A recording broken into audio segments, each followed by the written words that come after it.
Let's look at figure 38 in an American in Paris. We have this sea of black notes. They are what? Semi-quavers. That's a 30-second note, and it's pretty fast.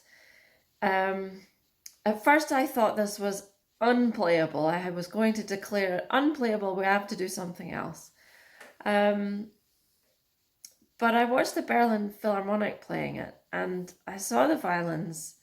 They seemed to be playing every note, and not only that, they were making it look really easy. And I thought, not to compare ourselves to the Berlin Phil, because that would be ridiculous, but I thought, well, it is playable. And then yesterday I saw a bit closer a lady who was clearly missing out some notes, and I thought, oh, even the Berlin Phil can all play it. So the most important thing about this passage is we're creating an effect. We're never going to play every single note perfectly. Let's not even pretend that's the goal. We're just not. But we need to create an effect. Now, the first thing to remember is that the rest of the orchestra is making an enormous noise. So I don't know how much of what we're playing is even going to be heard. But let's make an attempt at it and to join in the noise and join in the effect. So I have some tips.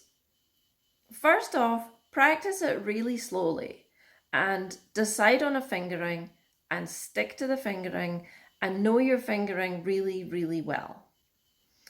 I'll show you the fingering I've chosen. You don't have to do that, but if that helps, then you can use it.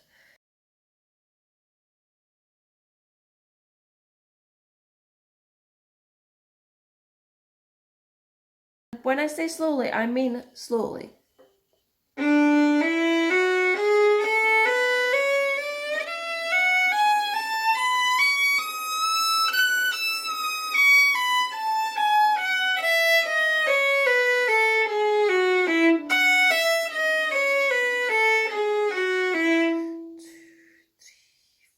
And count the bar's rest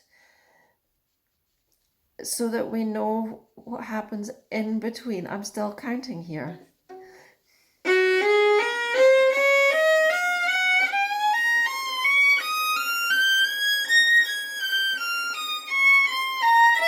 Oh, got it wrong. 1, 2, 4.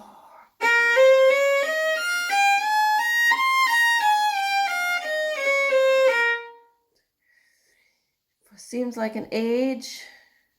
Oh, I've lost count now.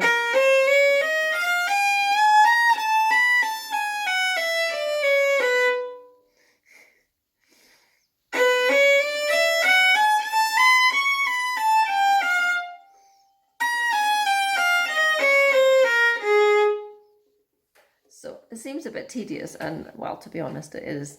But practice it really slowly, get your fingering secure. Now, when we speed it up, I think there's two things to really focus on. One is the first note of every beat. That's what we're aiming at. So when it's faster, it doesn't matter that we don't get every single note in each beat, but let's land on the first note of each beat. So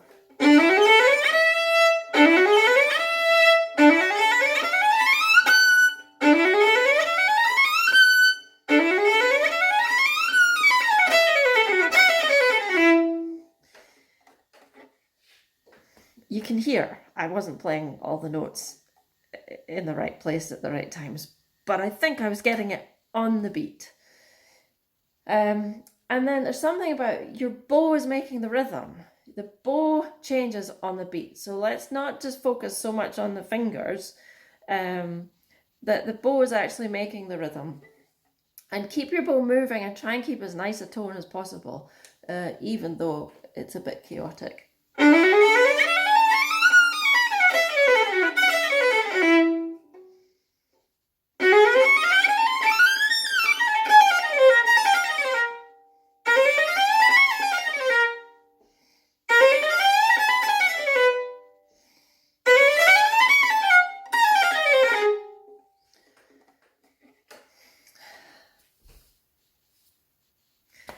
I don't think is the most important part in this piece. It's not enormously exposed for the violins. There are more exposed parts that we need to look at. But there was something about this for me personally that I thought I need to make some effort with this. I need to be able to do something. I have one last tip. Actually, I have some tips for the second violins as well.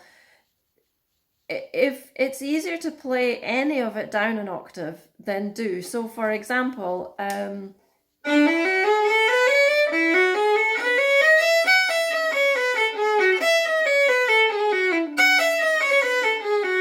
that's the opening section where I've just played two of the sections down an octave. So just do what you can. But here's my last tip. If everything else fails, okay, you take all the weight off your bow and you keep your bow moving like this. Just your bow has to go in time, but there's no weight and you're not really making any sound. So just make sure your bow's doing the right thing and that there's not much noise coming out of your violin, and it'll look good, if nothing else.